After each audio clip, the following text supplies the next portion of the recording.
What happens when a global titan, a brand you see on practically every corner of the planet, tries to conquer a new country and just gets completely and utterly rejected? Well, today we're diving into the spectacular story of how Starbucks, a $100 billion giant, failed in Australia. And trust me, what their very expensive mistake can teach all of us about business, culture, and coffee is pretty mind-blowing. Okay, let's get into it. So on one side, you have the expectation, right?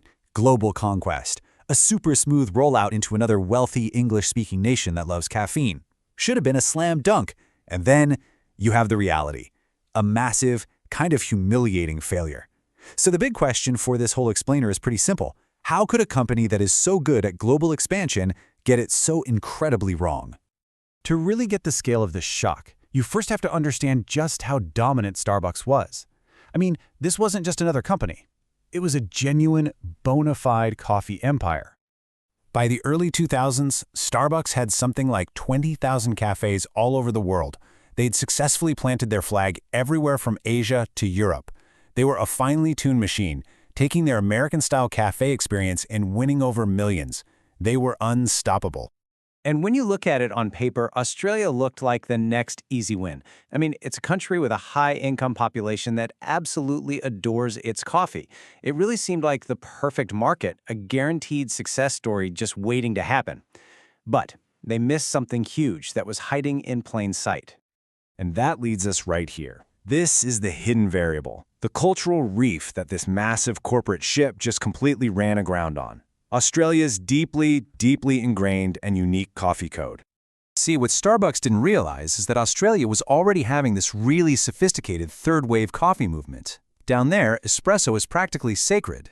The local barista isn't just a service worker. They're a respected artist who knows your name and probably your dog's name, too. The cafe is a community hub, not some cookie-cutter franchise. It was all about high-quality, strong espresso and that personal touch. Basically, the exact opposite of the sweet, branded, mass-produced experience Starbucks was built on. And this just lays it all out, doesn't it? The total disconnect. Starbucks was offering a model built on speed, scale, and sugary branded drinks.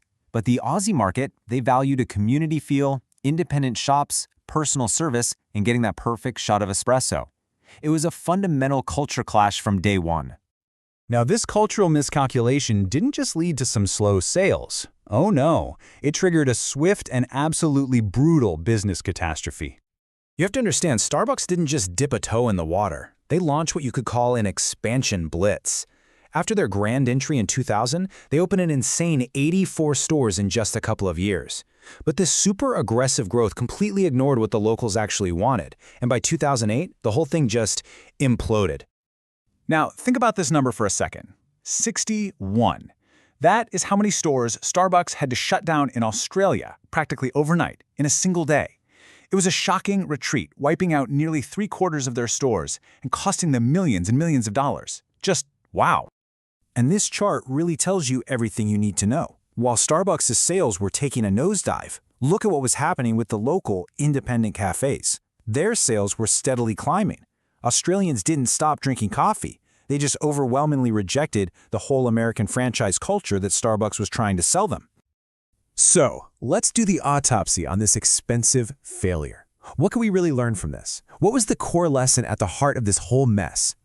It all boils down to this famous saying. It doesn't matter how much money you have in your marketing budget or how much global brand recognition you have, none of it could overcome the deep-seated cultural habits of Australian coffee drinkers. Starbucks tried to force a model on them instead of adapting to the one that was already there. Now, to be fair, Starbucks did eventually try to pivot. They shrank their footprint and switched to a franchise model, putting stores in the hands of local partners who actually understood the market. But by then, the damage was done.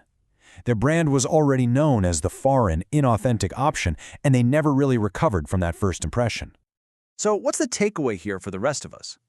Let's try and distill this massive failure into a simple, actionable playbook that can stop you or your business from making the same kind of mistake. It's really a simple 3-step process. First, listen before you build. Seriously, understand the local culture, the habits, what people actually want. Second, test small and validate what you're doing. Don't go all in with a crazy expansion blitz. Start small, get feedback, and treat that feedback like it's gold. And finally, number 3, adapt always. Never ever assume that what worked in one country will work everywhere else. Humility is way more valuable than a global template. The Starbucks story in Australia is just such a powerful reminder that the customer and their culture is always, always king. And it leaves me with one final question for you. Which big, seemingly unstoppable brand tried and failed to win over your country, and what cultural code do you think they broke? What happens when a global titan, a brand you see on